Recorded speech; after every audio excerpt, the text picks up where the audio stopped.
Hvað er Miklihvellur eða kenningin Miklahvell eða Big Bang Theory eins og þetta heitir á ensku? Þetta er kenning í vísindum eða í raungreinum það þannig að ekkert kallað kenning eða theory nema það sé búið að sýna fram á með gögnum, tilraunum og athugunum að þetta sé stutt. Það sé búið að sýna fram á að þetta geti staðist.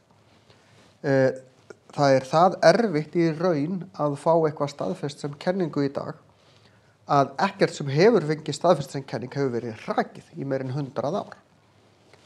Því að annað sem ekki nógu vel staðfest fær ekki þennan status eða þessa viðurkenningu að flokkast sem kenning.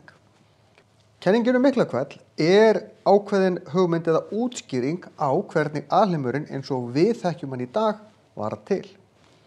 Þegar við horfum upp í heiminin og upp í bara alheiminn eins og hann birtist okkur, ekki með augunum reyndar, heldur með mælitækjum, sjónaugum og öðrum mælitækjum, við erum með sjónauga líka fyrir utan jörðina, sem sjá ennþá betur, þá sjáum við ákveðina útþenslu, við sjáum ákveðina hreyfingar. Við sjáum stjörnur vera að færast, sumar að fjarlægast okkur, aðrar að koma til okkar, eftir hvað átt við erum að horfa. Og við sjáum að það að fara eða koma út frá Dopplerhrifum. Því að ljósið, þegar stjörnur að fara í burtu, þá verður ljósið frá þeim, og stjörnurnar sem við sjáum, þetta eru sólir, langflestar, að þær gefa frá sér rauðleitan blæ. Við getum ekki séð þetta með augunum, við getum mælt þetta hins vegar, en bláleitan að koma til okkar. Og ef við sjáum að þetta að hreyfast, þá getum við reiknað hvert þetta að fara, og við sjáum út frá þessum útreikningum að alheimurinn að þenjast út. Og ef hann að þenjast út, getum við þá ekki reiknað okkur tilbaka. Og í raun þetta þannig, þið sjáum punktana hérna, ef að ég blæs, þá eykst bilið á milli punktana. Og þið sjáum þetta ennþá betur þegar ég hleypur aftur, þá minnkar bilið. Við getum leikið okkur með þetta með blöruna, en í alheiminum þá hann bara þenjast út.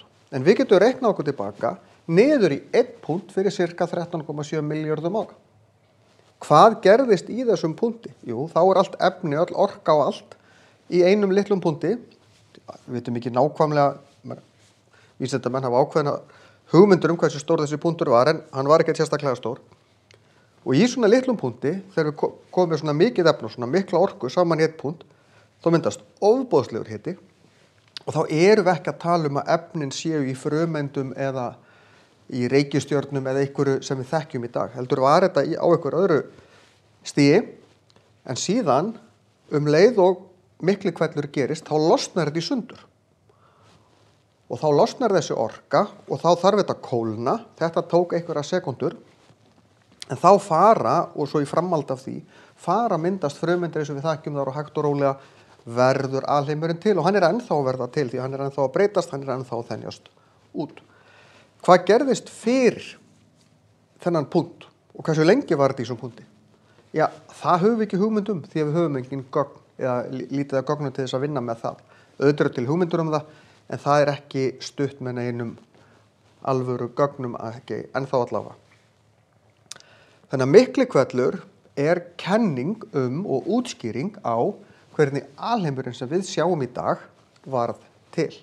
Hann ekki kenning hvernig þessi punktur sem ég byrjaði með, eða þetta byrjaði úr, varð til, heldur hvað gerðist eftir hann byrjaði að þenjast út.